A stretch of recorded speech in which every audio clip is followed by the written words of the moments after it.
이 주일날 아침에는 이미 여러분들에게 말씀드린 것처럼 이제 말씀은 어디서 찾아올까 걱정을 할 필요가 없죠. 이제 레위기를 우리가 살펴본다고 했습니다. 레위기 지난 주에 레위기 10장을 이렇게 저희들 살펴봤는데 이제 오늘은 11장으로 넘어가야 하는데 11장 이후로 넘어가야 하는데 잠깐 여기서 스톱하고 10장에서 스톱을 하고 자 이제 11장에서부터는 하나님께서 이스라엘 백성, 거룩한 백성들, 출애굽한 백성들에게 이제 여러 가지 성결에, 순결에 관한 여러 가지 조건들을 얘기를 하세요. 그 중에 대표적인 게 이제 음식법이 나오는데 그거는 이제 다음에 살펴보기로 하고 오늘은 이제 10장에서 한번 다시 숨을 멈추고 뒤로 한번 돌아보겠습니다. 돌아보는데 이제까지 여러분들 복습을 해보시면 이제 하나님의 것이라고 내 것이라고 선언하신 것이 있다는 것을 배우셨습니다. 그리고 또 우리가 오늘 살펴볼 것은 그것과 좀 다른 것들이 있어요. 그래서 오늘은 레위기 2장 오늘은 길게 안 읽습니다. 한 절씩만 읽습니다.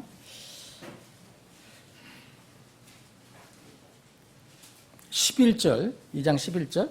레위기 2장은 음식 헌물, 곧 소재 헌물, 소재 헌물에 관한 말씀입니다. 1장은 번제 헌물, 불에 태우는 헌물, 그리고 2장은 소재 헌물, 여기는 동물이 아니고 이제 순수한 곡식, 이것으로 만들어서 주님께 불로 예배에서 드리는 것. 11절 제가 읽겠습니다. 너희가 주께 가져오는 모든 음식 헌물, 소재 헌물은 누룩을 넣어 만들지 말지니 불로 예배하는 주의 헌물에서 너희가 누룩이나 꿀이나 곧 누룩이나 꿀은 태우지 못할지니라. 자, 7장을 보겠습니다. 7장.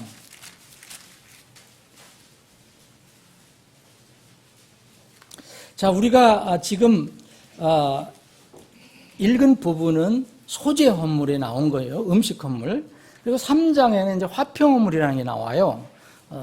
옛날 익숙한 용어로는 화목제물이 나오죠. 화목. 뭔가 화평하게 하고 화목하게 하는 거. 뭔가 화해하는 그런 내용인데 3장에 화평 헌물이 나오는데 7장 11절에 보면 이 구체적으로 화평 헌물에 관해서 이렇게 드리라는 구체적인 내용이 나옵니다. 제가 몇 절 읽겠습니다. 그가 주께 드릴 화평 헌물의 희생물에 관한 법은 이러하니라.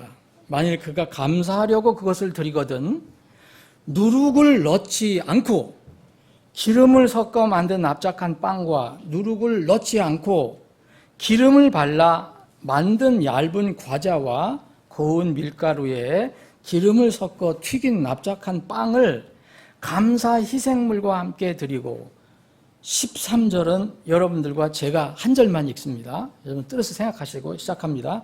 그 납작한 빵 외에도 또 누룩 있는 빵을 자기의 화평 헌물에 감사 희생물과 함께 자기의 헌물로 드리되 14절 제가 읽겠습니다. 그 전체 봉헌물 중에서 하나를 취하여 주께 거제 헌물로 드릴지니 그것은 화평 헌물에 피를 뿌리는 제사장의 것이 될지니라. 아멘. 아버지 하나님, 오늘 복된 주일 아침 저희들이 하나님의 집에 모여 주님을 경배할 수 있게 해주니까 감사합니다. 날마다 우리가 삶 속에서 감사할 것이 많지만 우리를 구원해 주시고 또 우리를 구원해 주시기 위해서 온갖 모든 것을 바쳐주신 주님을 경배할 수 있다는 것, 그것도 함께 구원받고 동일한 이제 목적을 가지고 살고 동일한 이 하늘의 도시를 소유하고 있는 주의 백성들과 함께 모여 드리는 이런 예배를 드릴 수 있다는 것에 대해서는 더 큰 감사를 드립니다. 주님, 오늘 우리에게 또한 귀한 말씀의 양식을 주셨는데 이 말씀을 통해서 우리 사랑하는 지체들 각자에게 필요한 은혜를, 하늘의 은혜를 충분히 허락해 주시기를 원합니다.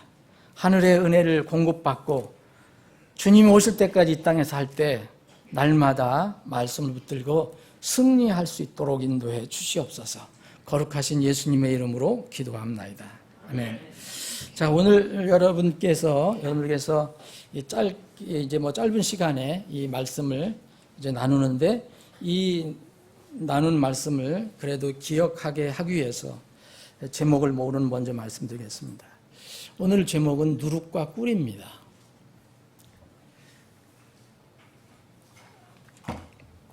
누룩과 꿀. 꿀 하면 참 좋은 거니까 달콤하고,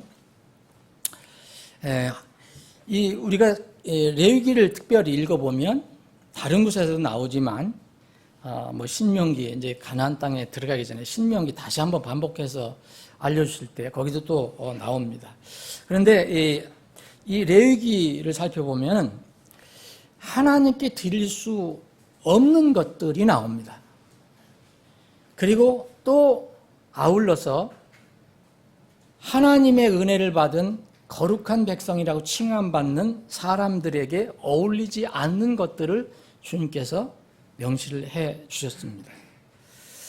이제 우리가 다음에 살펴볼 11장에 있는 그 음식법에 보면 상당히 금지 품목이 많이 나옵니다. 허용 품목이 나오고 금지 품목이 나오는데, 이 금지된 품목, 이 전에 11장에 들어가기 전에 우리가 기억해야 될 것은 오늘 누룩과 꿀을 기억해야 합니다. 누룩과 꿀. 자, 누룩이라면은 오늘 여기 2장 11절에 보면 누룩은 아예 넣지도 말아야 되고요. 그리고 거기에 덧붙여서 누룩과 함께 꿀을 하나님께 태워 드려서는 안 된다고 이렇게 분명히 명시를 해 주셨습니다. 누룩은 여러분 잘 아시는 것처럼 효모입니다. 효소제입니다. 영어로 레븐이라고 하죠. 이게 뭐냐? 우리가 주로 이제 시골에서 술을 담글 때 쓰는 그 원료가 누룩입니다. 누룩. 이 누룩은 이게 술로 만들고 또 한 번 누룩 들어가면 푹 퍼지죠. 막 뜨게 됩니다. 그래서 오늘 2장 11절 다시 한번 읽으면 너희가 주께 가져오는 모든 음식 헌물 그 중에서 누룩을 넣어 만들지 말지니 불로 예비하는 주의 헌물에서 너희가 누룩이나 꿀은 태우지 못할지니라.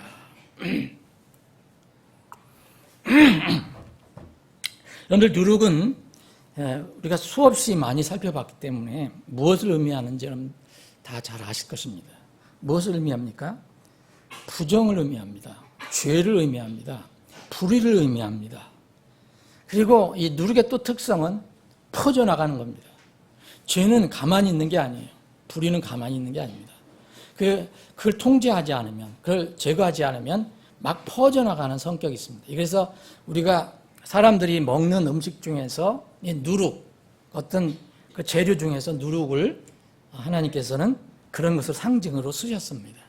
그래서 이스라엘, 거룩한 백성이라고 하는 이스라엘 백성에게는 누룩이 철저히 금지되었습니다. 그런데 여러분, 이번 한 주간도 빵 드신 분이 있을 겁니다. 또 그 외에 여러 가지 맛있는 거 드신 분이 있을 겁니다. 그럼 거기에는 상당히 이런 게 많이 들어가 있어요. 이스트라는 거, 효모라는 거, 소위 얘기하면 누룩이라는 거. 여러분 술은 안 마셨더라도 그런 종류가 들어갔습니다. 참 맛있습니다.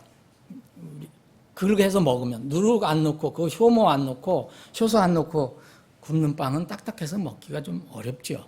그런데 이걸 넣어서 부드럽게 해서 거기다가 또 꿀까지 넣고 하면 얼마나 맛있습니까, 빵이. 이런 걸 우리가 먹습니다. 그래서 이방인들은 사실 이런 것을 넣어서 빵을 구워 먹었습니다. 그런데 이스라엘 사람들은 철저하게 누룩은 먹어서는 안 된다고 얘기했습니다. 상징적이었습니다. 하나님께 드리는 음식 건물에는 더욱더 포함돼서는 안 됩니다. 왜냐하면 하나님께 드린다면 하나님의 성품, 하나님 품성, 하나님 속성을 이야기해야 되는데 하나님과 죄, 불법, 불의 이거하고는 전혀 관련이 없지 않습니까? 그래서 누룩은 철저히 금한 것입니다. 누룩에 대해서는 문제가 없습니다. 사실 누구도 이의를 제기하지 않습니다. 그런데 하나님께서 이스라엘 백성에게 꿀도 태우지 말라 그랬어요. 나한테 그것을 이렇게 번제 헌물로 드리지 말라 그랬어요. 여러분, 이 꿀을 우선 잠깐 이렇게 논하기 전에 누룩이 우리가 이제 전부 금지하는 걸로 우리가 나왔잖아요. 근데 여러분 조금 전에 7장을 읽어봤을 때 어떤 느낌 들었습니까?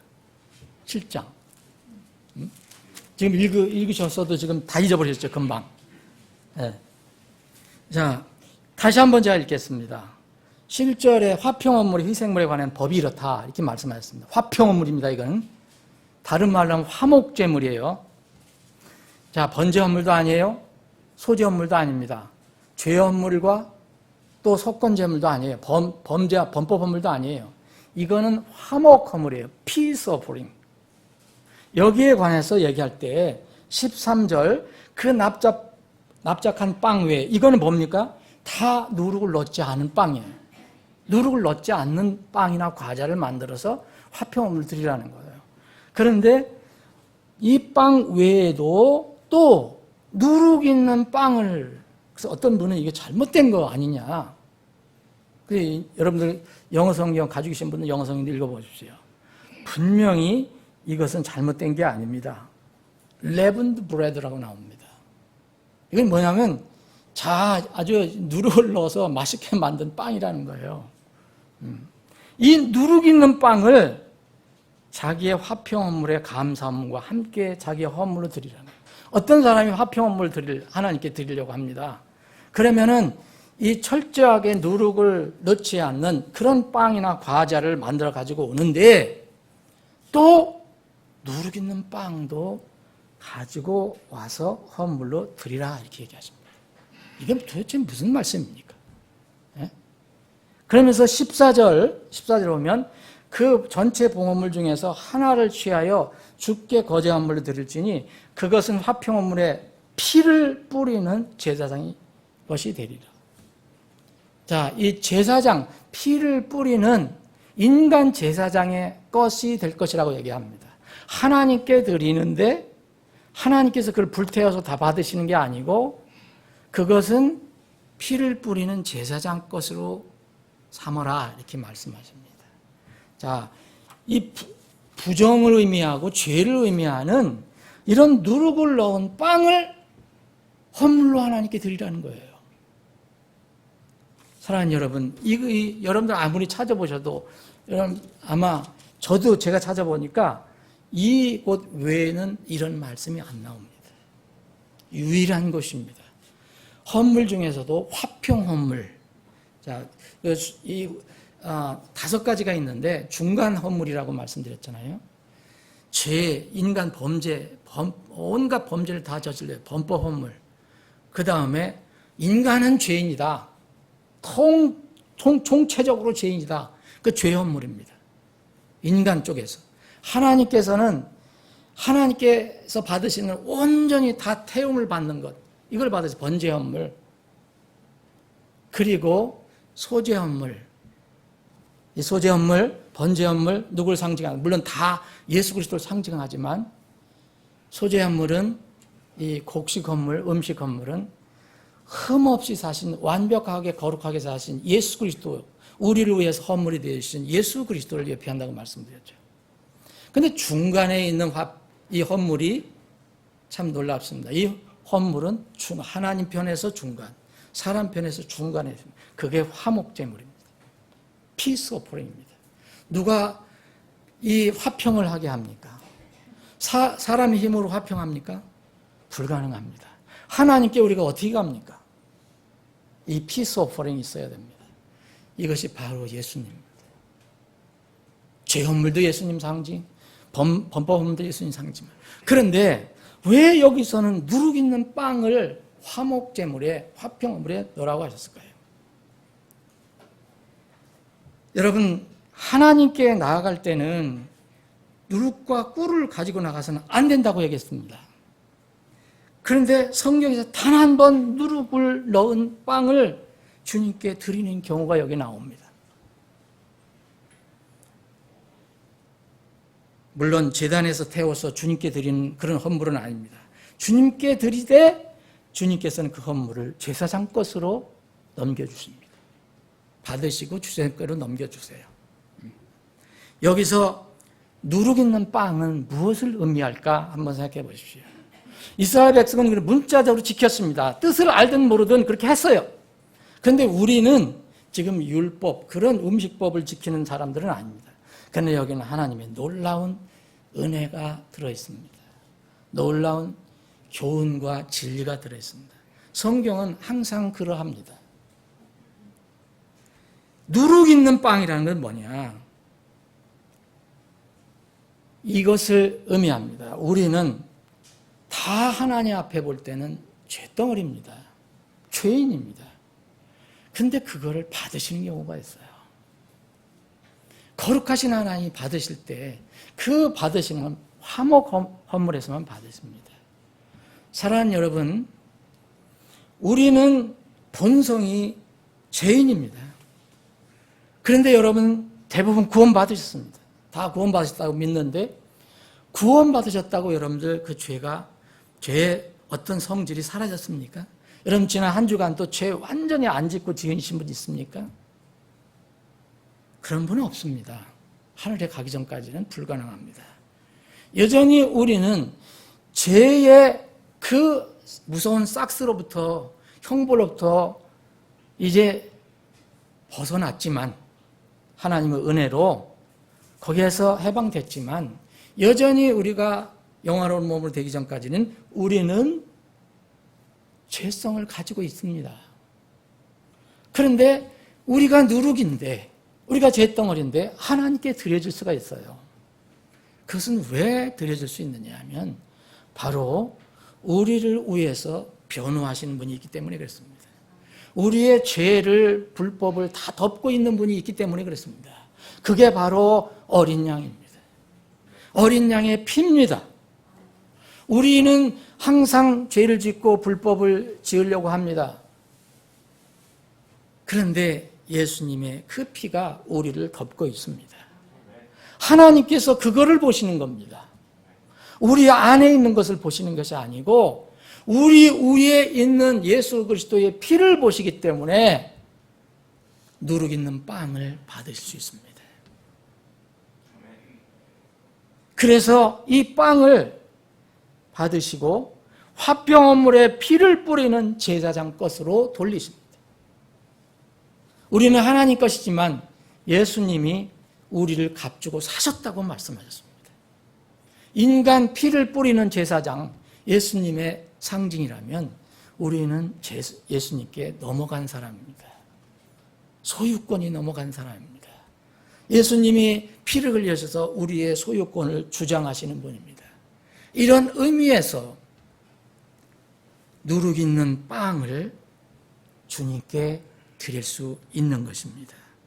또 하나는 이제 하나님께서는 경륜을 가지시기 때문에 이스라엘 민족을 모든 민족 중에서 한 민족으로 거룩한 민족으로 택하셨습니다. 그 이스라엘 민족이 예뻐서 그런 게 아니라 하나님의 놀라운 계획과 뜻이 있어서 그 소수의 민족을 택하셔서 다른 민족들에게 하나님을 알려고자 하는 그런 뜻을 가지고 계셨습니다. 그것이 구약의 이야기입니다. 그런데 이 이스라엘 백성이 결국은 그 뜻을 모르고 자신들을 위해서 오신 예수님을 십자가에 못 박여 죽이는 큰 죄를 저지릅니다. 그럼에도 불구하고 이스라엘은 여전히 경륜적으로 하나님의 마음에 있는 하나의 특별한 민족입니다. 이 경륜을 잊어버려서는 안 됩니다. 마지막 때에 하나님께서 우리에게 알려주신 이 마지막 때에 여러 가지 우리가 공부해야 될 것에서도 이것을 잊어버리면 혼란을 겪습니다. 우리는 이스라엘의 아브라함의 피를 받은 사람들이 아닙니다. 우리는 이방인들입니다. 이스라엘은 아브라함의 피를 받은 그 특별한 민족입니다. 물론 교회는 이제 예수 그리스도 안으로 들어오면 이방인이나 이 유대인이나 아무 상관이 없습니다. 다 한 몸이 됩니다. 근데 여전히 역사가 남아 있습니다.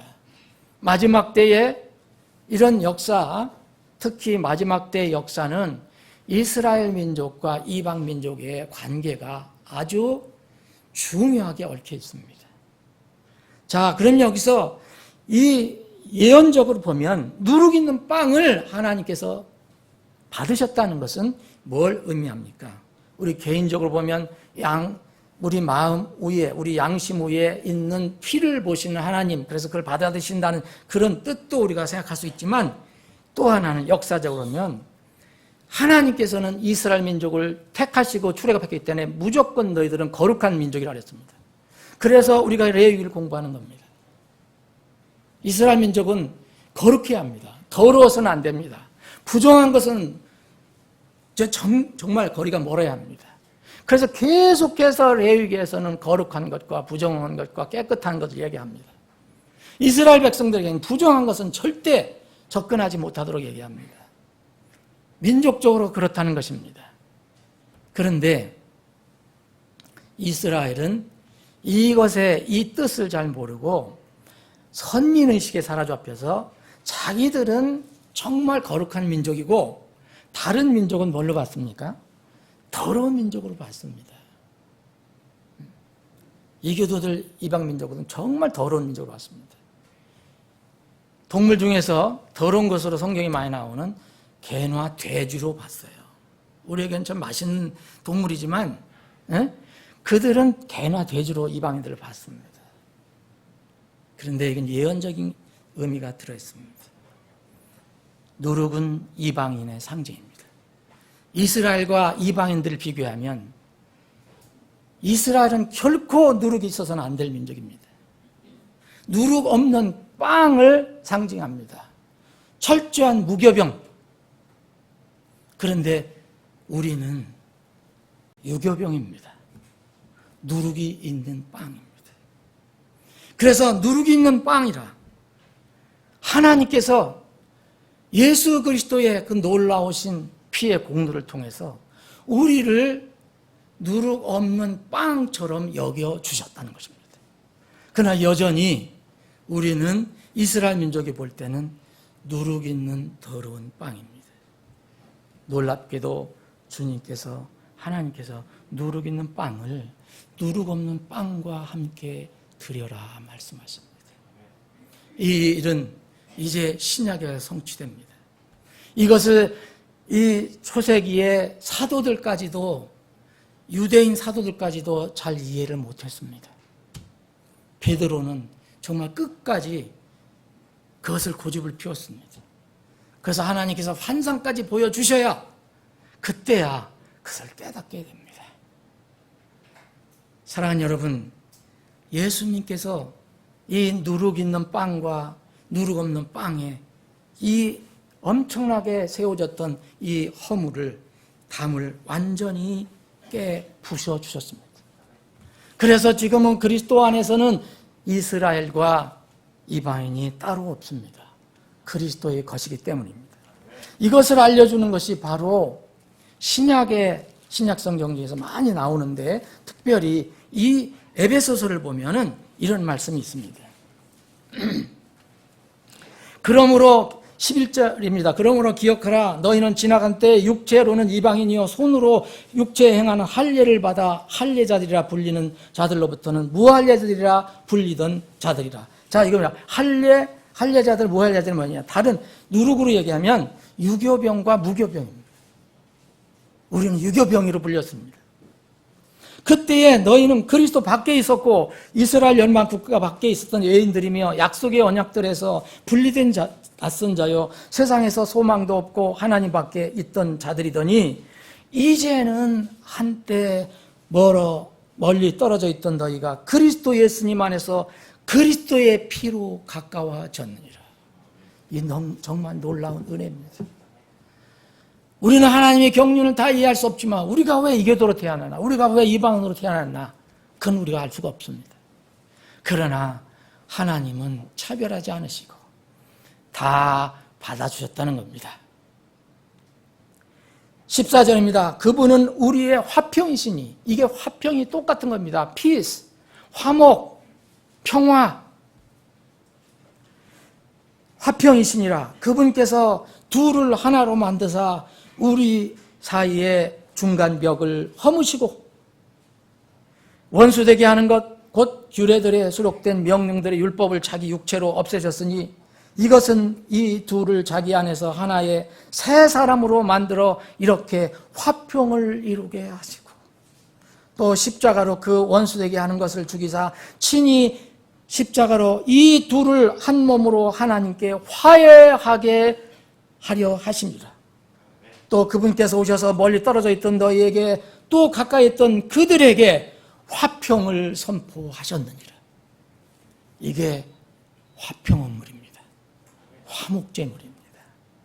여기에 바로 하나님께서는 누룩이 있는 빵도 나에게 올려라 라고 말씀하셨습니다. 사랑하는 여러분, 이런 것을 알면요 정말 감사가 나옵니다. 세상에 어떤 것보다도 더 좋은 것을 얻었다는 것을, 귀한 것을 얻었다는 것을 알고 하나님께 감사를 드릴 수 있습니다.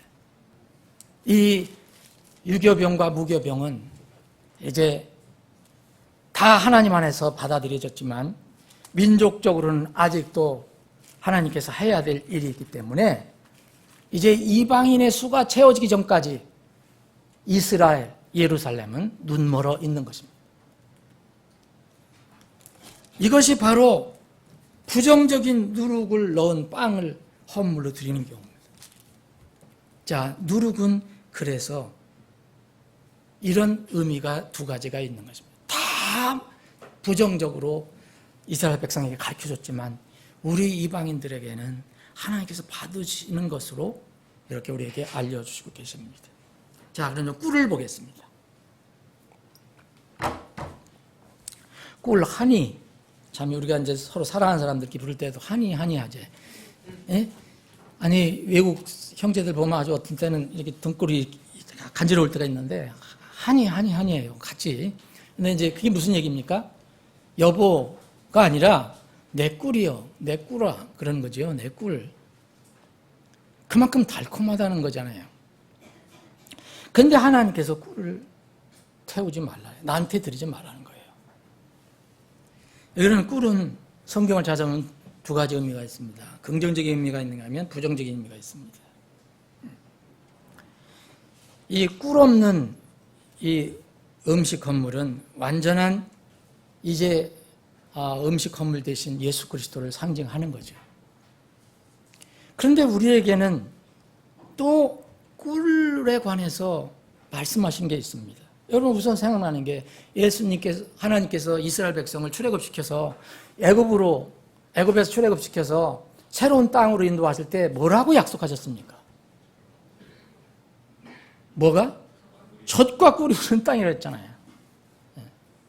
젖과 꿀이 그 가나안 땅이면 서울 우유가 있었는지 난 모르겠지만 분명히 하나님께서 말씀드린 젖과 꿀이 흐른다는 건 뭐냐면 굉장히 풍성하고 달콤하고 사람들에게 꼭 필요한 것, 이런 것을 얘기했습니다. 젖과 꿀이 흐르는 땅. 그리고 신명기 8장 8절에 보니까 밀과 보리와 포도와 무화과 나무와 석류가 나는 땅이며 그 땅에 대해서 말씀하실 때 아직 들어가지 않았습니다. 신명기니까. 기름 올리브와 그리고 가나안 땅을 말해요. 꿀이 나는 땅이라 그랬어요. 꿀이 나는 땅이라. 여러분 곳곳에 보면은 하나님께서 너희들에게 꿀을 공급하시겠다까지도 말씀하십니다.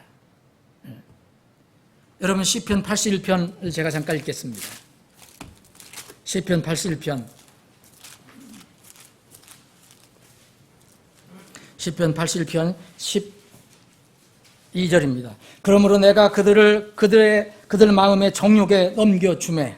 잘 들어보십시오. 그들 마음의 정욕에 넘겨주매 그랬습니다. 그들이 자기들의 계획 가운데서 계획 안에서 걸었도다. 오, 내 백성이 내 말에 귀를 기울이고 이스라엘이 내 길로 걸었더라면 얼마나 좋았을까. 그리하였더라면 내가 곧 그들의 원수들을 정복하고 내 손을 돌려 그들의 대적들을 쳤을 것이요 주를 미워하는 자들은 그에게 복종하렸으니와 그들의 시대는 영원히 지속되었으리라. 16절 또한 그가 가장 좋은 밀로 그들을 먹이고 바위에서 나오는 꿀로 내가 너를 만족하게 하였으리라 하셨도다. 여러분, 꿀, 그런 의미에서 꿀 나쁜 게 아닙니다. 꿀 긍정적인 의미입니다. 여러분 또 시편 119편 103절에 보면 주의 말씀들이 내 입맛에 어찌 그리 단지요. 왜 답니까? 정말 주의 말씀이 꿀처럼 단 사람은 꿀을 먹고 있는 것처럼 느낌을 받는다는 거죠. 참으로 내 입에 꿀보다 더 단이다. 시편 기자는 하나님 그 고난 속에서 하나님의 은혜를 깨닫고 그 말씀을 접할 때마다 정말 하나님 말씀은 꿀이더라 이렇게 고백했습니다. 꿀은 이런 면에서 참 좋습니다. 그런데 부정적인 의미가 여전히 있습니다. 오늘 우리가 이 레위기 2장 11절에 있는 것은 이게 부정적인 의미이기 때문에 주님께서 나에게 꿀을 태우지 말라고 얘기하신 겁니다. 부정적인 의미는 꿀 자체가 나쁜 건 아닌데 꿀이 지나치면 나쁘다는 것입니다. 이거는 시편 81편에 지금 12절에 보면 내가 그들 마음에 정욕에 넘겨주며 했습니다. 정욕, 소망, 원하는 것, 좋아하는 것, 자기 육체가 좋아하는 것, 때로는 꿀이 이것을 상징하기도 합니다. 잘 생각해 보십시오, 여러분. 잠언 25장 16절에 이런 말씀이 있습니다. 내가 꿀을 발견하였느냐? 꿀 발견한 건 나쁜 거 아닙니다. 그런데 내 육신을 부추기고 내 정욕을 부추기는 데까지는 사용하지 말라는 것입니다. 다시 읽습니다. 잠언 25장 16절 네가 꿀을 발견하였느냐? 네가 족한 만큼만 먹으라. 그것으로 배가 차서 네가 토할까 염려하노라. 27절입니다. 같은 장. 꿀을 많이 먹는 것이 좋지 못한 것 같이 사람들이 자기 영광을 구하는 것은 영광이 아니니라. 누구 영광이에요? 자기 영광입니다. 자기 육신의 영광, 자기 삶의 어떤 좋은 것, 이것들을 지나치게 찾는 것, 이럴 때는 꿀의 부정적인 요소가 됩니다. 꿀이 우리에게 해를 가져옵니다. 꿀 자체는 나쁜 거 아닙니다. 제가 이 꿀을 생각할 때마다 저는 경험이 있거든요. 제가 이제 국민학교를 바로 졸업하고 중학교를 다니는데 중학교가 우리 이 시골집에서 시오리를 걸어 다녀야 하는 곳이에요. 그때는 버스도 없었어요. 근데 그게 멀다고 생각도 안 했어요. 지금은 순식간에 왔다 갔다 한 것 같아요. 기분에. 시오리를 걸어 다녔어요. 그런데 우리 동네에 꿀 양봉하는 분이 있었거든요. 근데 이분이 또 의사였어요. 아주 기억을 잘해요, 제가. 의사. 약방도 하고. 근데 참 좋은 분이었는데 꿀을 양봉을 했어요. 왜 양봉했는지 모르겠어요. 근데 이분이 뭘 적였느냐면, 난 지금도 모르는데, 신문을 저 읍내에서 신청을 하면 읍내에서 누가 가져와야 되잖아요. 그러니까 이거를 제가 이제 학교 다닐 때 나한테 부탁을 했어요. 중학교 1학년 때인 것 같아요. 그래서 제가 그거를 2년인가 3년인가 배달을 했는데, 그래서 제가 한문을 엄청나게 많이 배운 거예요. 제가 일부러 한문을 배운 게 아니라, 그걸 보다 보니까 한문이 많이 늘었어요. 네. 근데 어느 날 제가 이제 이 읍내에서 이제 이 신문을 가지고, 무슨 신문인지 기억이 잘 안 나요. 하여튼 신문을 가지고 이제 갖다 주고, 그 의사 양봉하는 집에 갖다 주면 우리 집에 한 200m 정도 떨어져 있는데 가면 돼요. 먼저 갖다 주고 이제 우리 집에 가는 거예요. 그런데 어느 날은 이 의사분이, 이분이 수고했다 그러면서 가을이었던 것 같은데 뭘 주시는 거예요. 이거 먹고 가라고. 근데 그게 뭐였는지 아시죠? 그게 꿀이었어요. 꿀인데 제가 기억하기로는 조그만 종지 같았는데 이거를 나한테 어떻게 먹으라는 얘기도 안 해주시고 그걸 종지를 줬는데 나는 뭐 출출하기도 하고 그러니까 먹는가 보다. 뭐 옛날에 꿀 보기 힘들잖아요. 그걸 그냥 한꺼번에 다 먹어버렸어요. 빈속에 이거 먹었더니 이제 거기 먹을 때는 모르는데 집에 가서부터인지 이상하게 생긴 뱃속에서 불이 나고 배탈이 나기 시작하는데 그래서 내가 꿀을 알게 됐어요. 엄청나게 달잖아요. 맛있잖아요. 그런데 저한테는 고화했던 거예요. 그게. 이 말씀이 딱 떠올라요. 네? 그것으로 배가 차서 내가 토할까 염려하노라. 여러분, 왜 하나님께서 이런 말씀을 썼겠습니까? 꿀을 많이 먹는 것이 왜 좋지 못하다고 그랬습니까? 자기 영광을 구하는 것이라고 그랬어요. 그래서 이 꿀은요, 여기서 말씀하시는 레위기 2장에서 말씀하시는 꿀은 그런 차원에서 하나님께서 받지 않으시겠다는 거예요. 여러분, 우리가 육의 어떤 마음을 가지고 육의 어떤 속성을 가지고 육의 깨를 가지고 하나님께 예배드리는 건 소용없습니다. 안 받으십니다. 영과 진리 안에서 드려야 예배가 되는 거예요. 우리가 육신의 그 정욕에 꿀을 가지고 나가면은 우리한테는 달지는 모르지만 하나님께서는 안 받으세요. 하나님은 육신하고 상관이 없으신 분이에요. 이 꿀을 생각하면서 정말 감사할 게 있어요. 여러분, 우리는 하나님께서 우리를 지으실 때 흙으로 곧 육을 먼저 챙기셨어요. 그리고 우리 사람 콧구멍에다가 하나님이 숨을 훅 불어넣으셨어요. 그랬더니 살아있는 혼이 되었다고 그랬어요.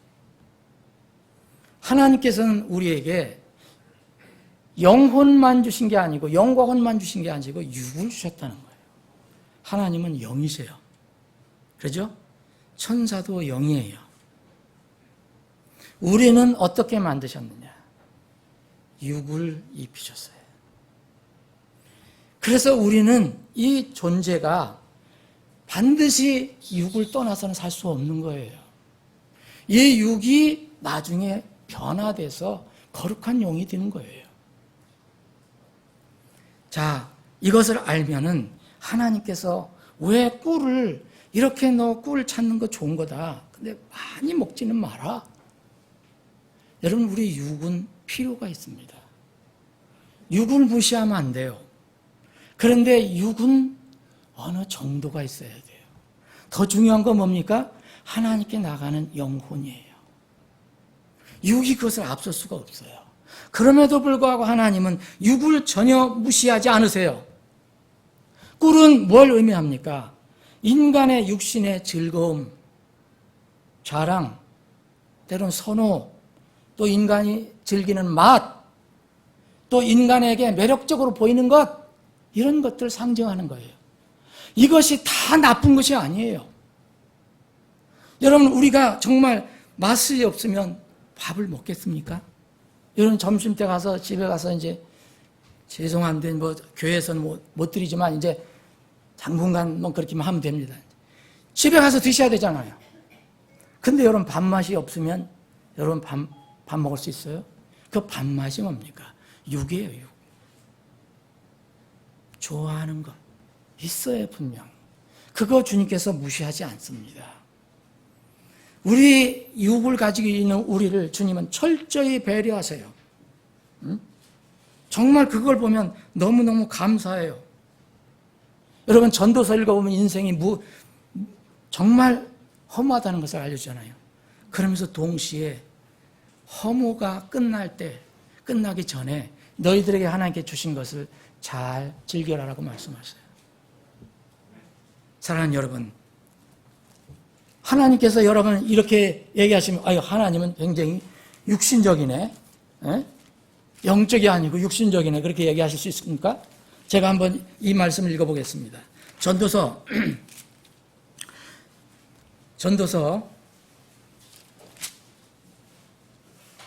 8장, 전도서 9장입니다. 자, 전도서 9장 7절. 내 길로 가서 기쁨으로 내 빵을 먹고 즐거운 마음으로 내 포도즙을 마실지니 하나님께서 이제 내가 행하는 일들을 받으시느니라. 유기하는 겁니다, 이거. 육을 위해서. 내 옷을 항상 희게 하고 내 머리에 향기가 부족하지 아니하게 할지니라. 여러분, 치장하고 화장하고 적당히 하는 거 나쁜 거 아닙니다. 깨끗하게 하는 거. 아, 나는 영이 중요하니까 목욕 365일 할 필요도 없어. 다른 사람한테 냄새나 풍기고. 그러면 안 됩니다. 여기 있으니까. 자, 9절. 내 헛된 생명의 모든 날, 곧 그분께서 해 아래서 내게 주신 내 모든 헛된 날에 내가 사랑하는 아내와 함께 즐겁게 살지어다. 여러분, 감사하십시오. 혹시 결혼하지 않았어도 여러분들 즐기라 얘기를 하십니다. 그것이 현재의 삶 속에서 내가 해 아래에서 행하는 수고 중에서 내가 받을 몫이니라 그랬어요. 여러분, 8장 15절 그 뒤로 가보면 8장 15절 이에 내가 희락을 권하노니, 하나님께서 희락을, 기쁨을 권한다는 거예요. 사람에게는 먹고 마시고 즐거운 것보다 더 나은 것이 해 아래서 없도다. 육은 그렇잖아요. 육면을 얘기합니다. 이 말이 맞는 우리 형제들 많이 있을 거요? 없어요? 있죠? 고백하는 분이 있잖아요. 정말 음식 맛있게 찾아다니면서 맛있게 드시는 분들 있잖아요. 이거 하나님께 주신 거예요. 하나님께서 해 아래에서 그에게 주신 그의 생명의 날들에 그가 행하는 수고 중에서 그것이 그와 함께 있으리라. 하나님 허락하셨어요. 근데 그게 문제가 아닙니다. 자, 뭐가 문제예요? 꿀을 먹어도 좋다. 그런데 지나치게 먹지 마라. 육을 무시하지 말되 육이 영혼을 앞서지 말라. 그래서 이 전도서에 보면 이런 말씀을 했습니다. 전도서 11장 9절에 오 청년이여, 내 젊은 때를 기뻐하라. 내 젊은 시절에 내 마음이 너를 기쁘게 하고 내 마음이 원하는 길로 걸으세요. 여러분, 내 눈이 보는 대로 걸으라. 그러나 이 모든 일들로 인하여 하나님께서 너를 심판으로 데려가실 줄 너는 알라. 꿀을 드시는 건 나쁜 거 아닙니다.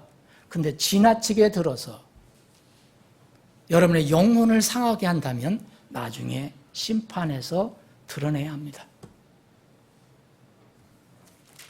그래서 결론은 13절, 12장 13절 보면 우리가 전체 일의 결론을 들을지니 하나님을 두려워하고 그분의 명령을 지킬지어다. 이것이 사람의 온전한 의무이니라. 하나님께서 모든 의미란 일과 더불어 선한 일이든 악한 일이든 모든 일을 심판하시리라. 사랑하는 여러분, 하나님 말씀에서 벗어나면요 괴상한 교리가 나와요. 여러분, 너무 육에 치우치면은 정말 방탕한 사람들 나오잖아요.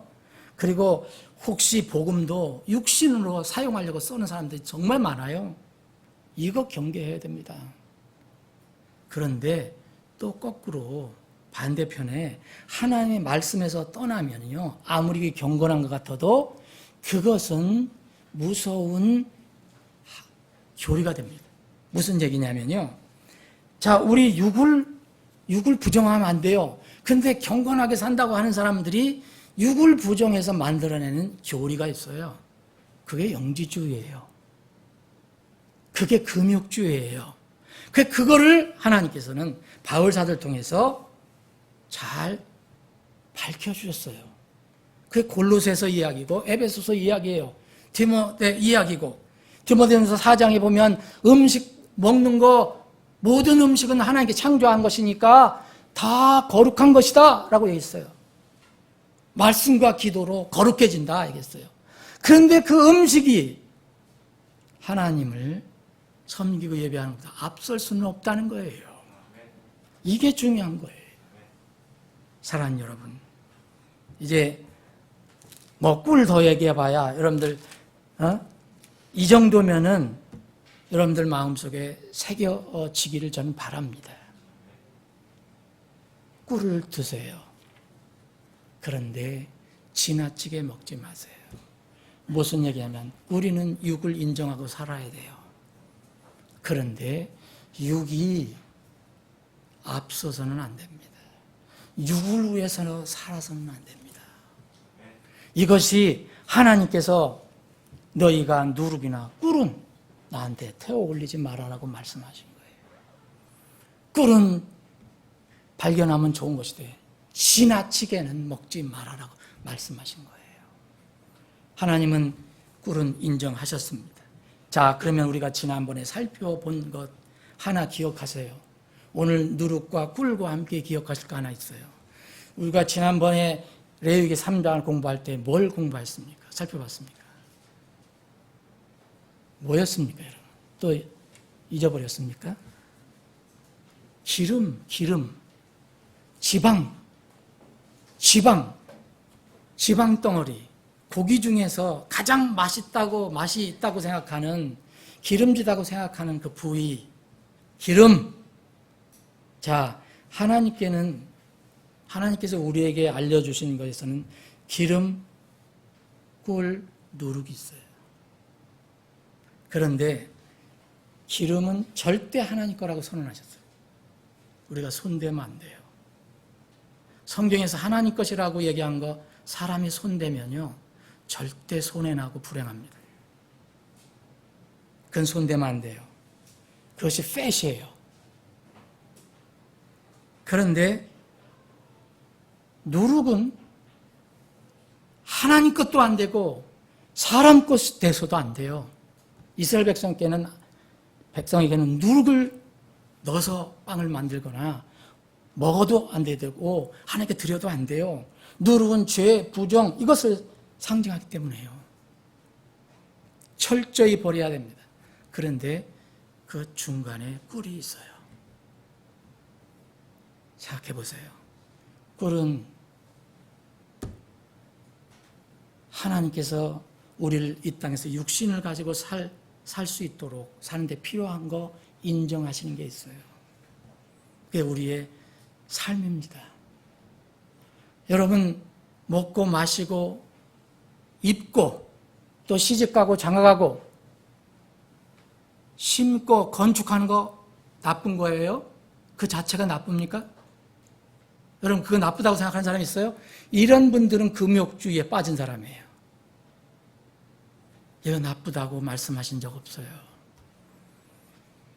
예수님께서 경고하신 것은 그거 자체가 나쁘다는 것이 아니고 그 육의 삶에 그 필요한 거지만 먹고 마시고 입고 쓰고 또 심고 건축하는 거 사고 팔고 하는 거 여러분 직장 나가야 되잖아요. 또 때로는 사업도 해야 되잖아요. 이거 나쁜 거 아닙니다. 그런데 왜 예수님께서 경고하셨습니까? 노아 이 롯의 때를 왜 경고하셨어요? 이것에 빠져 있지 말라는 거예요. 이걸 하되 주님을 기억하라는 거예요. 노아 때 여러분 롯의 때 주님께서 말씀하신 건 뭡니까? 이렇게 먹고 마시고 입고 쓰고 결혼하고 시집가고 장가가고 심고 사고 팔고 건축하고 그런 사이에 정신을 놓고 있을 때 주님께서 오셨다 이렇게 말씀하시잖아요. 그래서 그들이 모두 멸망에 빠졌다라고 말씀하셨어요. 사랑하는 여러분, 말씀을 정리합니다. 우리가 이 땅에 살아가는 데 필요한 여러 가지들 중에서는 우리가 손대지 말아야 할 것이 있어요. 상징적으로 그런 겁니다. 여러분 뭐 기름이라서 기름 안 먹고 살아요? 근데 주님께서는 내 것이니까 그건 손대지 말라고 얘기하세요. 그리고 누룩은 아주 버려라라고 얘기해요.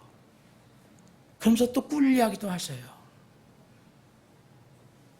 주님께서 우리에게 주신 이 말씀이 무엇인지 한번 여러분들의 삶 속에서 적용해 보시기 바랍니다.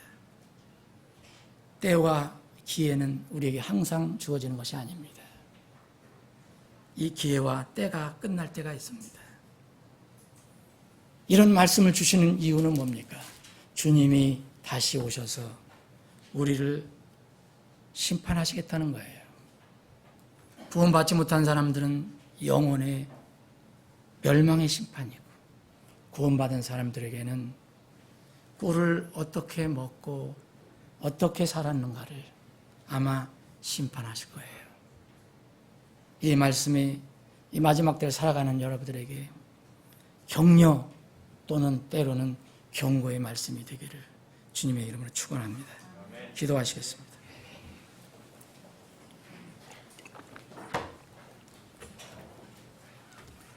잠깐 여러분들 기도해 보시기 바랍니다. 꿀은 우리 몸에 좋은 것이고 필요한 것이지만 지나치면 해롭습니다. 누룩은 당연히 하나님의 속성과 전혀 맞지 않는 부정한 것과 죄를 의미하기 때문에 우리는 버려야 합니다. 꿀은 육신의 달콤함을 때로는 의미합니다. 그래서 주님께 절대 태워드려서는 안 됩니다. 그러나 우리를 긍휼히 여겨주셔서 우리 육신과 관련된 삶이 필요한 것을 하시고 때로는 하나님께서 우리의 육의 삶을 축복해 주십니다. 여러분들 삶 속에서 하나님께서 이런 축복을 얼마나 많이 내려주셨는지 저는 대략 압니다. 저보다 여러분들은 스스로 더 잘 알 것입니다. 그러나 그 하나님의 축복을 남용하거나 악용해서는 안 됩니다. 육체에 필요한 삶은 그것 자체가 인생의 목적이나 궁극적인 방향이 되면 오히려 불행이 됩니다. 꿀을 많이 먹으면 우리가 토하는 것처럼 육에 필요한 삶은 각자에게 주어진 어떤 때와 기회를 선용하도록 주신 것이라는 것을 결코 잊어서는 안 됩니다. 여러분의 때, 저의 때와 기회는 무엇입니까? 앞으로 주님 앞에 서는 그런 때입니다. 혹시 이 말씀을 듣는 분들 중에 영원한 문제를 해결하고 영생을 얻지 못한 분이 있습니까? 그분들은 지금 준비해야 합니다. 누룩이 뭔지 꿀이 뭔지 그리고 하나님 것이라고 말한 기름이 뭔지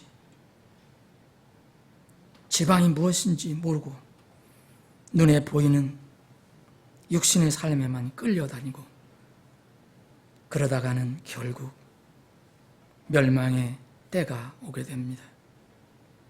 속히 눈을 뜨고 주님의 그 준비하신 때를 우리가 마음속으로 믿음으로 준비해야 합니다. 여러분, 영원한 문제를 해결하고 영생을 얻었다면 여러분 지금 육신의 욕심에 끌려 살고 있습니까? 아니면 성령님 안에서 걷는 삶을 살고 있습니까? 주님 오실 때까지 육신의 욕심 대신 성령 안에서 걷는 삶이 되기를 축원합니다.